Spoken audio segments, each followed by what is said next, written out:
campaign appeared, at least, to produce the race card, of all things, from the bottom of the deck today. It was a television ad with sinister images of a purported connection between Senator Obama and former Fannie Mae exec Franklin Raines.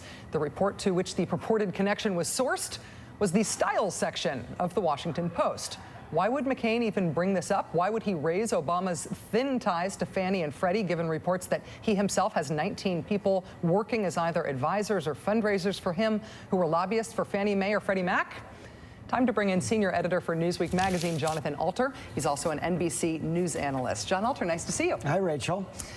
Is this a Rove thing? Go on the offense from the point at which you are yourself vulnerable? I mean, McCain's trying to go on the offense on longevity in Washington and ties to lobbyists. Yeah, it's rich, so to speak, considering that his campaign manager, Rick Davis, was a lobbyist for Fannie Mae and Freddie Mac.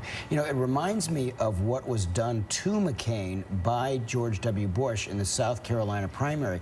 After McCain won New Hampshire, suddenly Bush rechristened himself with the help of Karl Rove as, quote, a reformer with results, when that had been, you know, McCain's calling card. So you just try to steal the other guy's thunder, and you assume that the American public is stupid, which is what is the operating assumption in this case. Well, what do you think of the last provocative, I admit provocative point that I made there? And I honestly am open-minded about this. But I want to get your opinion on this idea that this Raines ad, this Franklin Raines ad, was put up today by the McCain campaign, not because there is a worrying tie between Obama and Frank Raines, the Fannie Mae executive, because there doesn't seem to be a tie between them, but because Raines is black, and they were bending over to make a race-tinged ad showing these two black men looking very menacing, and then showing a worried and distressed elderly white woman at the end of the ad. Well, you know, I would like to think that's not true, and it is a fact that Frank Raines was kind of disgraced when he left Fannie Mae. Sure. So they were trying to get to that scandal element here, and to give them the benefit of a huge doubt. All right, let's give them that. The problem is it might be part of a pattern. There was an ad last week that they did going after critics of Sarah Palin, and they used a quote from Joe Biden saying she's good looking, as if, you know, this was a horrible thing for somebody to say, but they didn't put it over Biden's picture. They put it over Barack Obama's picture, trying to play on that old, you know, Emmett Till idea, you know, that got Emmett Till lynched in the 50s, that black men are after our white women and think they're good looking. This is one of the deepest you know, canards in American history, and part of the stain of racism. And so, you know, were they doing that? Maybe it was just a mistake in the editing room.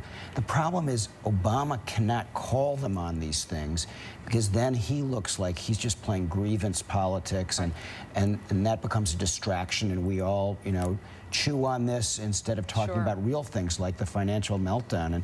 But McCain had a bad week, Rachel. You know, he was Uncle Ziggy in the Zigzag Express all over the highway there. And so, you know, he's trying to recover now by lashing out, and I don't think it's going to work for him. His best hope is that the market goes up enough so that everybody starts talking about something else. You know, we had Senator Amy Klobuchar on the show earlier this week, and I said to her that the Obama campaign seems to hit its stride when the country is talking about issues, and that's why they seem to have hit their stride this week, because we're talking about the economy. But I said they also seem to wilt when McCain gets to drive the narrative, and we end up talking about, you know, lipstick and Britney Spears stuff. Klobuchar actually agreed with me on that, even the wilting part of it. If next week McCain throws up another culture, patriotism, something smokescreen, and the country isn't talking about the economy as much, are Obama and Biden then back on their heels, or do you think they're learning their lesson? Well, we will see, and it's an extraordinarily important point for them to be able to move the conversation back to substance. Look, today was a huge day in American history. It was not just the biggest bailout in history, but basically, remember when McCain said, we're all Georgians now?